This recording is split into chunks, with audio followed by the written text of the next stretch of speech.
Good morning students. देखो बच्चों, अपने कल का जो वीडियो था उसमें अपने पॉलिटिकल साइंस का जो कितना सिलेबस है कम हुआ है, कौन कौन से चैप्टर अपने सिलेबस से हटाए गए हैं, इनके ऊपर अपने कल के वीडियो में चर्चा की थी। आज अपने जो पॉलिटिकल साइंस के जो 2 या 3 चैप्टर अपने अभी नहीं पढ़े हैं उनके ऊपर चर्चा करेंगे। और उनमें से आज अपने जो चैप्टर स्टार्ट कर रहे हैं वो है अपने न्याय। सबसे फर्स्ट चैप्टर है अपने पहला चैप्टर। कौन सा चैप्टर पढ़ेंगे आज? न्याय, जिसे अपने जस्टिस कहते हैं। देखो ये चैप्टर अपने नहीं पढ़ा था, छोड़ दिया था। अपने धर्म वाला चैप्टर पढ़ा था, शक्ति सत्ता वैधता वाले पढ़े थे अपने, जिनमें से धर्म वाला तो अपने सिलेबस से बाहर कर दिया उसको। तो आज अपने बात करते हैं जस्टिस, न्याय। न्याय की अवधारणा क्या है? तो देखो सबसे पहले बात करते हैं न्याय होता क्या है।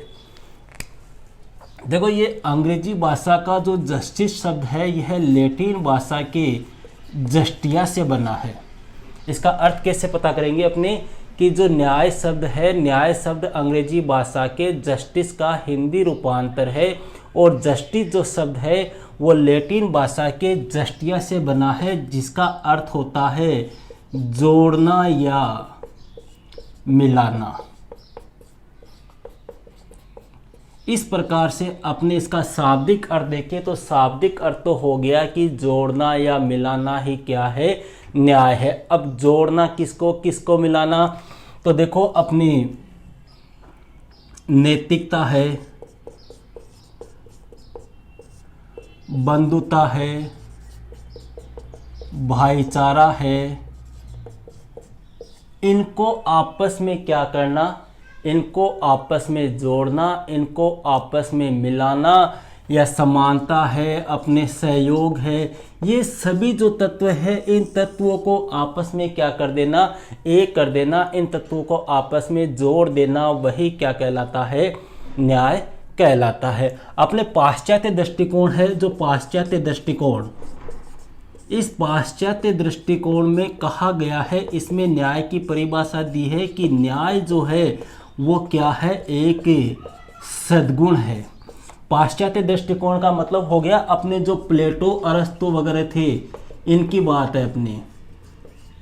इस अवधारणा में ये कहा गया है कि न्याय क्या है? सद्गुण है, एक सद्गुण है, सद्चरित्र है, एक अच्छा व्यवहार है, एक अच्छा चरित्र है। किसमें कहा गया है? पाश्चात्य दृष्टिकोण में। जबकि अपनी हिंदू धर्म का जो दृष्टिकोण है उसमें यह कहा गया है कि धर्म के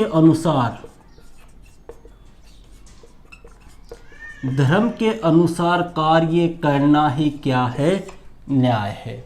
ये किसमें कहा गया है? अपने हिंदू धर्मों में या धार्मिक ग्रंथों में अगर बात करें तो इसमें कहा गया है कि धर्म के अनुसार कार्य करना, धर्म के अनुसार अपने कर्तव्यों का पालन करना, वही क्या है? न्याय है। ये तो हो गया अपने इसका शाब्दिक अर्थ और डेफिनेशन कि न्याय जो है वो अंग्रेजी भाषा के जस्टिस का हिंदी रूपांतर है। जस्टिस शब्द जो है वो लैटिन भाषा के जस्टिसिया से बना है, जिसका अर्थ होता है मिलाना या जोड़ना। मतलब कहने का मतलब हो गया कि जो व्यक्ति के जो अधिकार है, जो समानताएं हैं, जो बंधुता है, जो भाईचारा है, जो आपसी सहयोग है, इन सभी का आपस में क्या करना? समन्वय करना, इन सभी को आपस में जोड़ना मिलाना, यही क्या है? न्याय है। जबकि पाश्चात्य दृष्टिकोण जो है वो ये कहता है कि न्याय क्या है? एक सद्गुण है। देखो अपने इसमें अलग अलग अवधारणाएं हैं। पाश्चात्य अवधारणा है, मध्यकालीन है, आधुनिक कालीन है, समकालीन अवधारणा, 4 अवधारणाएं अपने हैं। इस पाश्चात्य दृष्टिकोण का जो प्रमुख विचारक जो है वो कौन थे? अपने प्लेटो और अरस्तु। इन्होंने कहा था कि न्याय जो है वो क्या है? सद्गुण है। देखो आपको याद हो ये प्लेटो और अरस्तु, ये प्लेटो जो है वो किसका शिष्य था? सुकरात का शिष्य था। सुकरात ने कहा था ज्ञान ही सद्गुण है। सुकरात ने क्या कहा था? ज्ञान ही सद्गुण है। जबकि इसका शिष्य प्लेटो जो है वो कहता है कि न्याय क्या है? एक सद्गुण है। देखो सुकरात का शिष्य था प्लेटो और प्लेटो का शिष्य कौन था? अरस्तु था। और यह प्लेटो जो है वही अपने न्याय की अवधारणा का क्या है? प्रतिपादक है। न्याय की अवधारणा का प्रतिपादक किसे माना जाता है? प्लेटो को माना जाता है। यूनान का ये एक प्रसिद्ध दार्शनिक था, यूनानी था, यूनानी बोल दो या अपने ग्रीक बोल दो, एक ही बात है। यूनान का एक प्रसिद्ध दार्शनिक था, सुकरात का शिष्य था। प्लेटो इसका नाम इसलिए पड़ा था क्योंकि इसके जो कंधे थे वो कछुए के समान बड़े बड़े थे, इसलिए इसका नाम क्या पड़ गया? प्लेटो पड़ गया। प्लेट के समान इसके कंधे थे, चौड़े कंधे होने के कारण इसको क्या कहा जाता है? प्लेटो कहा जाता है। और इसका शिष्य था आपके अरस्तु, जिसे राष्ट्रीय विज्ञान का जनक माना जाता है। इतनी बात अपने क्लियर हो गई। अब अपने बात करते हैं इसकी परिभाषा। न्याय की अपनी परिभाषा दे तो क्या कह सकते हैं? तो देखो, सबसे पहले बात करते हैं अपने पाश्चात्य दृष्टिकोण की। पाश्चात्य दृष्टिकोण, इसमें सबसे पहला जो अपने आता है वो आता है प्लेटो। प्लेटो जो अपने न्याय की अवधारणा का प्रतिपादक है, यूनान का दार्शनिक था। इसने कहा था कि न्याय क्या है? एक सद्गुण है, यह एक आत्मीय गुण है। इस प्लेटो ने न्याय की परिभाषा देते हुए कहा कि अपने निर्दिष्ट कर्तव्यों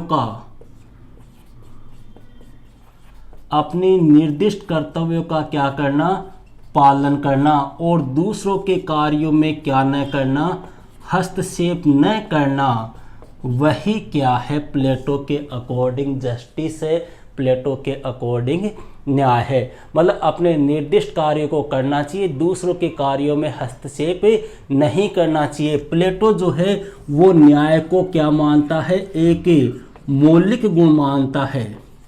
प्लेटो ये कहता है कि हर व्यक्ति को इस मौलिक गुण को अपनाना चाहिए। मौलिक गुण बोल दो या इसको अपने मौलिक सद्गुण भी बोल सकते हैं, कि हर व्यक्ति की आत्मा में यह गुण होना चाहिए। तो देखो, इस परिभाषा में प्लेटो कह रहा है कि प्रत्येक व्यक्ति को अपने निर्दिष्ट कार्य को करना चाहिए। निर्दिष्ट कार्य कैसे? जैसे मान लो एक राजा है तो उसको कैसा कार्य करना चाहिए? राजा का कार्य करना चाहिए, लोक कल्याण का कार्य करना चाहिए, प्रजा की भलाई के लिए कार्य करना चाहिए। एक व्यापारी है, उसको व्यापार से संबंधित कार्य करना चाहिए। एक टीचर है, उसको शिक्षक का कार्य करना चाहिए, बच्चों को पढ़ाना चाहिए, बच्चों को अच्छी शिक्षा देनी चाहिए। मतलब प्लेटो का ये कहना है कि जो व्यक्ति जिस वर्ग में आ रहा है उस व्यक्ति को उस वर्ग के अकॉर्डिंग जो कार्य निर्धारित है उन्हीं कार्य को करना चाहिए, दूसरों के कार्यों में हस्तक्षेप नहीं करना चाहिए। अरे एक टीचर है, मान लो कोई शिक्षक है, उसका मेन काम क्या होता है? शिक्षक किस कार्य में पूर्ण होगा? शिक्षक जो है वो शिक्षण कराने में निपुण होता है। अब यही शिक्षक मान लो किसी डॉक्टर को सलाह दे रहा है कि आपको इस प्रकार से इंजेक्शन लगाने चाहिए, ऐसी दवाई देनी चाहिए, वो करना चाहिए, भर्ती करना चाहिए, इसको आईसीयू वार्ड में भर्ती करना चाहिए। ऐसी शिक्षा एक शिक्षक किसे दे रहा है? डॉक्टर को दे रहा है। तो प्लेटो कहता है कि यह क्या नहीं है?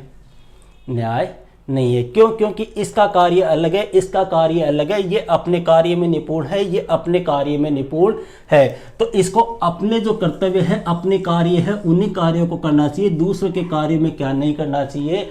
हस्तक्षेप नहीं करना चाहिए। यही क्या है? प्लेटो के अकॉर्डिंग न्याय है। अब जो प्लेटो है, इस प्लेटो ने न्याय के अपने दो रूप बताए हैं, न्याय के दो प्रकार बताए हैं। पहला न्याय जो है उसे कहते हैं अपने व्यक्तिगत न्याय। प्लेटो ने न्याय के कितने रूप बताए हैं? दो रूप बताए हैं। पहला है अपने व्यक्तिगत न्याय। देखो व्यक्तिगत न्याय क्या होता है?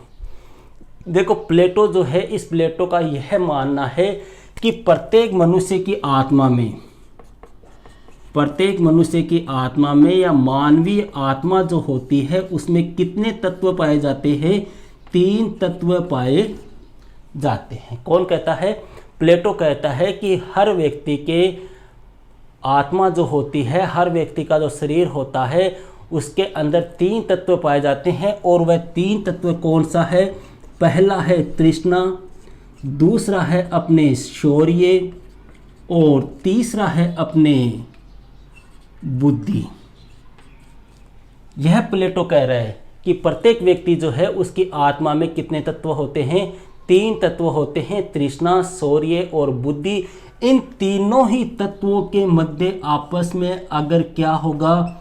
सामंजस्य होगा। इन तीनों ही तत्वों के मध्य आपस में संतुलन स्थापित होगा, तो वही क्या है, व्यक्तिगत न्याय है। सीधा सा याद रख लेना, व्यक्तिगत न्याय क्या है। प्लेटो ये कहता है कि प्रत्येक मनुष्य की मानवीय जो आत्मा होती है, प्रत्येक मनुष्य में एक आत्मा का निवास होता है और उस आत्मा के 3 तत्व होते हैं, तृष्णा, शौर्य और बुद्धि। इन तीनों तत्वों में अगर परस्पर सामंजस्य होता है, परस्पर संतुलन होता है, तो वही क्या है, व्यक्तिगत न्याय है। दूसरा इसने बताया था अपने सामाजिक न्याय। पहला प्रकार हो गया अपने व्यक्तिगत न्याय और दूसरा हो गया सामाजिक न्याय। देखो सामाजिक न्याय में इसने कहा कि जो व्यक्तिगत न्याय के 3 तत्व है ना अपने, तृष्णा, शौर्य और बुद्धि, तो ये कहता है कि जिस प्रकार से एक मनुष्य की आत्मा में 3 तत्व पाए जाते हैं, इन्हीं 3 तत्वों के आधार पर राज्य या समाज में कितने वर्गों का निर्धारण होता है, 3 वर्गों का क्या होता है, निर्माण होता है।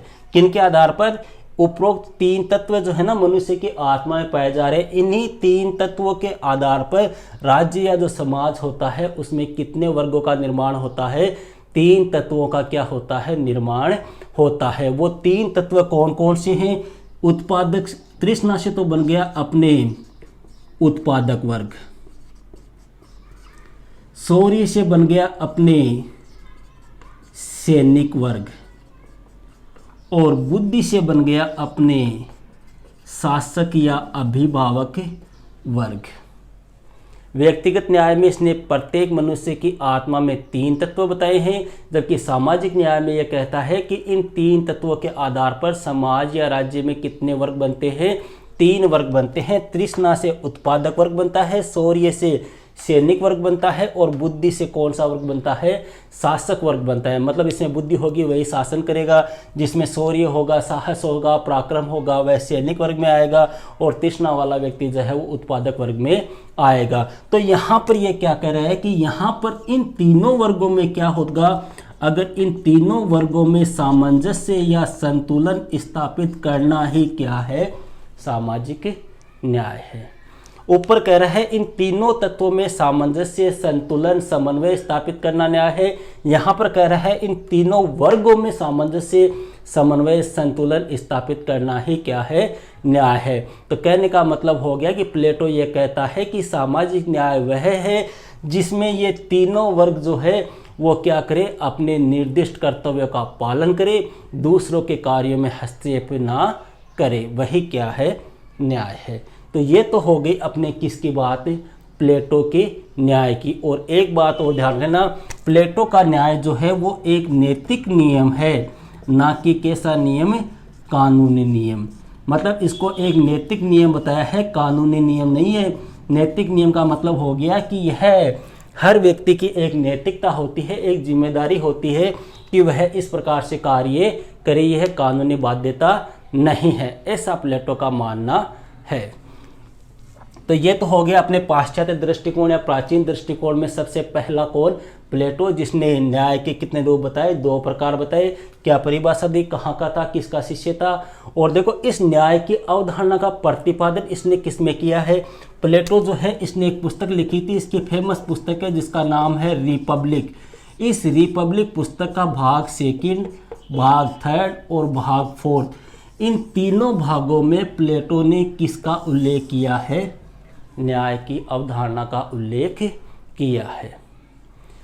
अब यहाँ पर देखो एक क्वेश्चन और पूछते हैं, कई बार छोटे क्वेश्चन तो ये है, ये अपने कौन सी पुस्तक है, प्रतिपादक कौन था, कितने प्रकार बताए। यहाँ पर एक बार एक क्वेश्चन आया था अपने एग्जाम के अंदर कि प्लेटो के अकॉर्डिंग समाज में कितने वर्ग होते हैं। तो ये भी अपने पूछ सकते हैं, उत्पादक वर्ग, सैनिक वर्ग, शासक वर्ग। तत्व आपको पता ही है, 3 आपको बताई दिए। पुस्तक का नाम रिपब्लिक है। प्लेटो ने न्याय को सद्गुण कहा है, अपने निर्दिष्ट कर्तव्य का पालन करना ही क्या है, न्याय है। अब इसका शिष्य आता है दूसरा, अरस्तु। इसने न्याय के बारे में क्या कहा है वो और देखते हैं। सुकरात का शिष्य प्लेटो, प्लेटो का शिष्य अरस्तु। बात करते हैं अपने अरस्तु, राष्ट्रीय विज्ञान का जनक। देखो अरस्तु जो था, इस अरस्तु ने भी न्याय के बारे में अपने विचार दिए और विचार देते हुए इसने भी ये कहा था कि न्याय जो है वो क्या है, एक मौलिक सद्गुण है, सदचरित्र है। और इसने भी प्लेटो के समान न्याय के कितने रूप बताए, 2 रूप बताए। एक था अपने वितरणात्मक न्याय, वितरणात्मक न्याय, और दूसरा रूप इसने बताया था वो था अपने सुधारात्मक न्याय। जबकि प्लेटो जो था उसने बताए थे अपने व्यक्तिगत न्याय और सामाजिक न्याय। देखो वितरणात्मक न्याय क्या है। वितरणात्मक न्याय के अकॉर्डिंग अरस्तु कहता है कि वितरणात्मक न्याय वह है जिसमें राज्य जो है वो शक्ति और संरक्षण का वितरण जो है वो किस आधार पे करे, व्यक्ति की योग्यता के आधार पे करे, व्यक्ति के योगदान के अनुसार करे। वितरणात्मक का मतलब बंटवारा, वितरण करना। देखो इस वर्ड पे आ जाओ अपने, वितरणात्मक का मतलब वितरण। किसका वितरण? राज्य जो है वो राज्य शक्ति और संरक्षण, इसका बंटवारा जो है वो किस आधार पे करे, व्यक्ति की योग्यता, व्यक्ति के सामर्थ्य। वितरणात्मक न्याय ये कहता है कि वितरणात्मक न्याय में अरस्तु ये कहता है कि राज्य जो है, इस राज्य को शक्ति व संरक्षण का वितरण जो है वो व्यक्ति की योग्यता, उसके सामर्थ्य और उसके योगदान के अनुसार करना चाहिए। इस न्याय के अंतर्गत अरस्तु जो है वो आनुपातिक समानता पर बल देता है। किसके ऊपर बल देता है? आनुपातिक समानता के ऊपर बल देता है, आनुपातिक समानता का पक्ष लेता है। अरस्तु यह कहता है कि सभी व्यक्ति को आनुपातिक प्रतिनिधित्व के आधार पर क्या होना चाहिए, शक्तियों का बंटवारा होना चाहिए, संसाधनों का बंटवारा होना चाहिए, सभी को समान संरक्षण प्राप्त होना चाहिए। लेकिन सभी को सम्मान किस आधार पे? उस व्यक्ति की योग्यता के आधार पे, उस व्यक्ति के योगदान के आधार पे, उस व्यक्ति के सामर्थ्य के आधार पर। तो कहने का मतलब हो गया कि वितरणात्मक न्याय जो है, इस वितरणात्मक न्याय में अरस्तु व्यक्ति की क्षमता, व्यक्ति के सामर्थ्य, व्यक्ति की योग्यता और उसके उत्तरदायित्व के आधार पर शक्ति, संरक्षण व संसाधनों के बंटवारे के ऊपर क्या देता है? बल देता है। यही क्या है? अपने वितरणात्मक न्याय है। दूसरा आता है आपका कौन सा न्याय? सुधारात्मक न्याय। इस सुधारात्मक न्याय में अरस्तु कहता है कि जिन योग्यताओं के आधार पर, सामर्थ्य के आधार पर, जिन योगदान के आधार पर शक्तियों का, संरक्षण का, अधिकारों का बंटवारा किया गया है, किनका? जो व्यक्ति को अधिकार दिए गए हैं, जो व्यक्ति को शक्तियां प्रदान की गई है, जो एक व्यक्ति को संरक्षण दिया गया है राज्य के द्वारा, ये सब कौन दे रहा है? राज्य दे रहा है। तो अरस्तु सुधारात्मक न्याय में ये कहता है कि सुधारात्मक न्याय वह है जिसमें राज्य को व्यक्ति के अधिकारों की जो हनन हो रहा है, व्यक्ति के अधिकारों पे जो अतिक्रमण हो रहा है, उसका क्या करना चाहिए? रोक लगानी चाहिए। समझे कहने का मतलब? वितरणात्मक न्याय में तो यह कहता है कि राज्य को शक्ति और संरक्षण का बंटवारा किस आधार पर करना चाहिए? व्यक्ति की योग्यता के आधार पर, उसके सामर्थ्य के आधार पर, उसके योगदान के आधार पर, उसके उत्तरदायित्व के आधार पर करना चाहिए। वो तो क्या हो गया? वितरणात्मक न्याय। जबकि सुधारात्मक न्याय में ये कहता है कि जिन योग्यताओं के आधार पर, सामर्थ्य के आधार पर आपने शक्तियों का, संरक्षण का, संसाधनों का, अधिकारों का आपने जो वितरण किया है, तो अब राज्य का यह दायित्व है कि उन अधिकारों की रोकथाम के लिए भी राज्य को क्या करना चाहिए? प्रयास करना चाहिए। उन अधिकारों का जो हनन हो रहा है, इस हनन को क्या करना चाहिए? रोकना चाहिए। अरस्तु कहता है कि राज्य का यह उत्तरदायित्व है कि वह व्यक्ति के जीवन की, व्यक्ति के संपत्ति की, व्यक्ति के सम्मान की, व्यक्ति के स्वतंत्रता की क्या करे? रक्षा करे। किसकी? देखो अधिकार कौन से हो गए? जीवन का अधिकार, संपत्ति का अधिकार, सम्मान का अधिकार। ये सब क्या है? एक व्यक्ति के अधिकार ही है, मूल अधिकार है, जिनके बिना व्यक्ति जीवित नहीं रह सकता। तो अरस्तु ये कहता है कि जो अधिकार व्यक्तियों को मिले हुए हैं, तो राज्य का यह दायित्व है कि वह व्यक्ति के इन अधिकारों की क्या करे, रक्षा करे, इनको हनन होने से इनको रोके, चाहे वो जीवन का अधिकार हो, चाहे संपत्ति का हो, चाहे सम्मान का हो, चाहे स्वतंत्रता का हो, किसी प्रकार का अधिकार हो, इनका क्या नहीं होना चाहिए, हनन नहीं होना चाहिए, इनका अतिक्रमण नहीं होना चाहिए, इनको एक प्रकार से इनके ऊपर रोकथाम नहीं होनी चाहिए। रोकथाम किन के ऊपर होनी चाहिए, इन अधिकारों का अगर हनन हो रहा है तो उसके ऊपर क्या होनी चाहिए, रोकथाम होनी चाहिए। तो इस आधार पे अपने कह सकते हैं कि वितरणात्मक न्याय से प्राप्त जो आपकी शक्तियां हैं, जो संरक्षण आपको मिला है, जो आपको अधिकार मिले हुए हैं, उन अधिकारों की राज्य के द्वारा क्या की जानी चाहिए, रक्षा की जानी चाहिए। वही क्या है, सुधारात्मक न्याय है। वितरणात्मक न्याय में व्यक्ति को जो अधिकार मिले हैं, जो स्वतंत्रताएं मिली है, जो शक्तियां मिली है, जो संरक्षण मिला है, उनकी क्या करना, रक्षा करना, उनका हनन होने से रोकथाम करना, वही अरस्तु के अकॉर्डिंग क्या है, सुधारात्मक न्याय है। ये था अपने कौन, अरस्तु। एक बार अरस्तु वाला वापस देख लो, मेरे ख्याल से थोड़ा सा आपके कंफ्यूजन हो सकता है। वितरणात्मक न्याय में क्या कहता है कि राज्य को शक्ति, संरक्षण, अधिकार, इनका बंटवारा किस आधार पर करना चाहिए, योग्यता और सामर्थ्य के आधार पर। और किसके ऊपर बल देता है, आनुपातिक समानता के ऊपर बल देता है। इतनी बात क्लियर हो गई।